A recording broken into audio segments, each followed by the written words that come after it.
Henry Safford. My family, in the person of Thomas Safford, originally settled in Ipswich, Massachusetts in 1641. Near the end of the 18th century, my grandfather, James Safford, settled in Springfield. And when his son, my father Reuben, came of age, he moved to Springfield, where I was born September 1st, 1839. I had one brother and two sisters. My brother James IV Safford was a clever one. He went on to manage 5 different manufacturing concerns and became the founder and president of City National Bank. His smarts were passed down to his son Ralph, who, after graduating from Harvard, aside from working for his father at City National, became the manager of the banking house of Dar & Moore, and then the director of the Chapman Valve Company. When I came of age, I had an itch to experience life in the big city. So I moved to New York and took on a series of jobs in the mercantile sector. Then a good friend of the family, General James Wolfe Whippley, offered me a job with the War Department in Washington. General Whippley was the first military superintendent at the Springfield Armory. He greatly increased production, improved the grounds, had a new officers' quarters built, and is credited with the development of the .58 caliber rifled musket, which became the principal weapon of the Union infantry during the Civil War. In 1861, General Whippley was appointed Chief of Ordnance at the War Department, which is how I came to be in charge of the Property Returns Division at the Department of Ordnance, where the accounts of all the ordnance supplies of the officers of the whole Army were kept. By sharing expenses with my co-worker, Thomas Parker, who in his free time was studying law, we were able to secure a second-floor room in Washington at the Peterson House on 10th Street, located diagonally across from the Ford's Theater. It was here at the Peterson House that the most memorable event of my life took place. It was Friday, April 14th, 1865.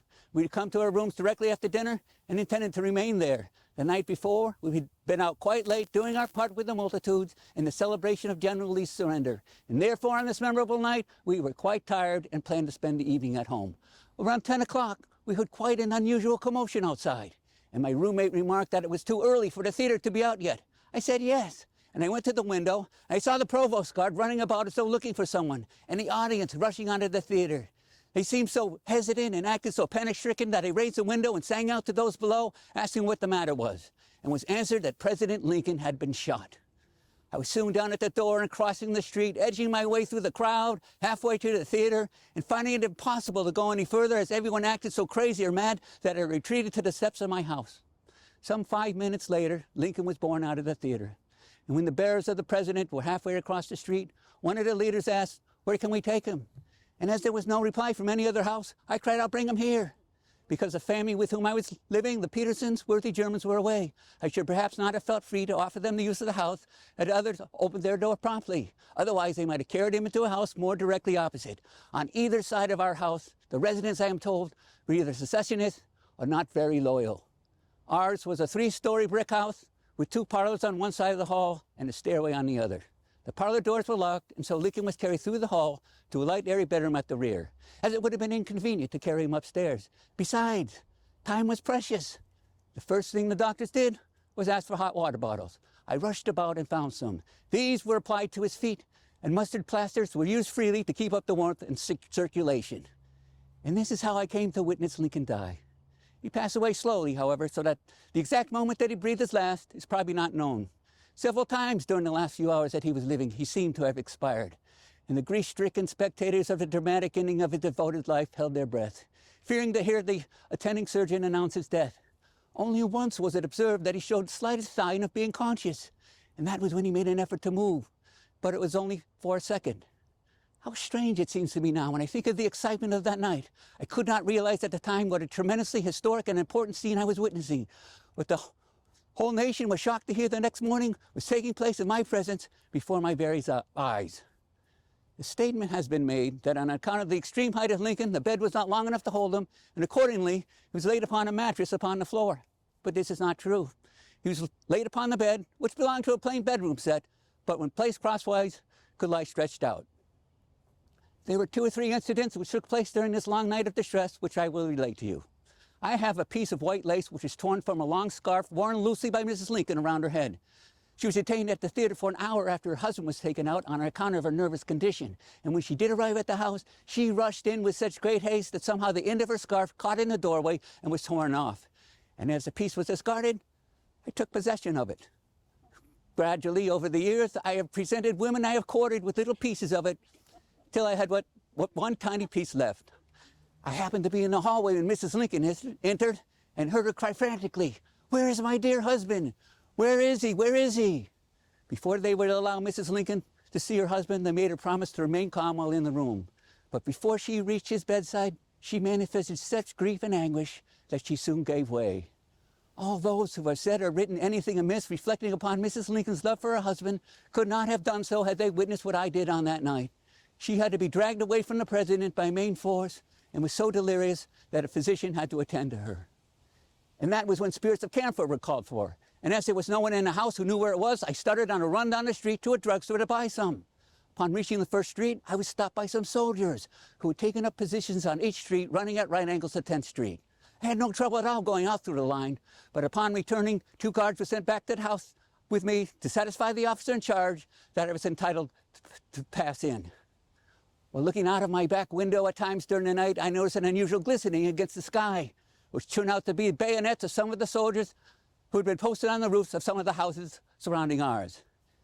After the president had been in the house about an hour, I inquired of Major Henry Rathbone, who had with his fiancée Clara Harris accompanied Mr. and Mrs. Lincoln to the theater and had taken charge of the arrangements of the house after the murder. Pointing at his hand, I asked him where the blood was coming from. He suddenly exclaimed, "My God, I believe that fellow pricked me."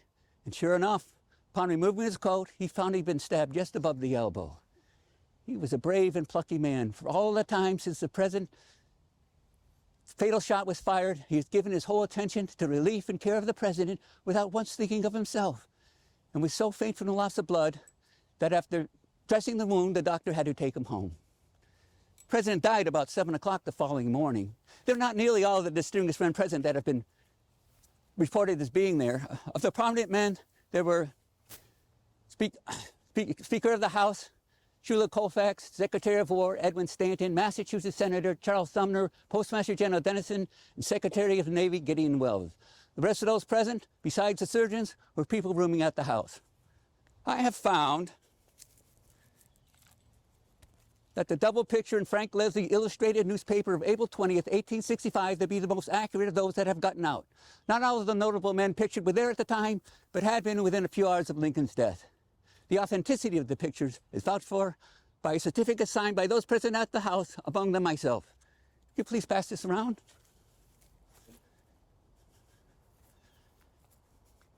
The body was wrapped in a shawl and blanket and taken to the Quartermaster General's office, where it was prepared for removal to the White House. I kept several relics from that night: a lock of the president's hair cut from around his wound in preparation for his treatment, a piece of linen cut from the pillowcase and stained with his blood, a feather from out of the pillow upon which the president's head last rested when alive, one of the 2-cent pieces placed upon his eyes to keep them closed.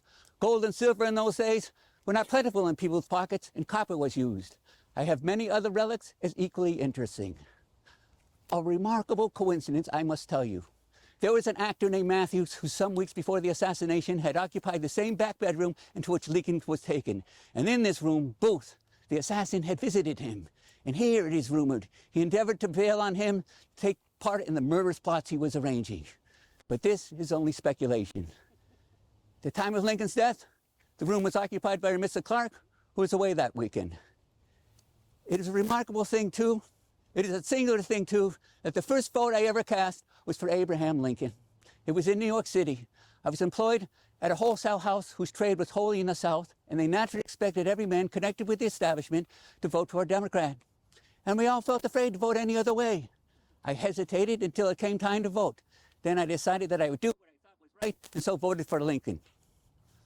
I little thought then that I should shake him by the hand or see him upon his deathbed, but fate arranged that I should do both. About a year after Lincoln was elected, I met him 2 or 3 times at receptions through General Whipley. The morning after the assassination, there was alarm on every face I met. The greatest consternation prevailed. For some weeks before General Lee's surrender, paroled rebels had been coming into Washington in great numbers, and there were many serious comments made to the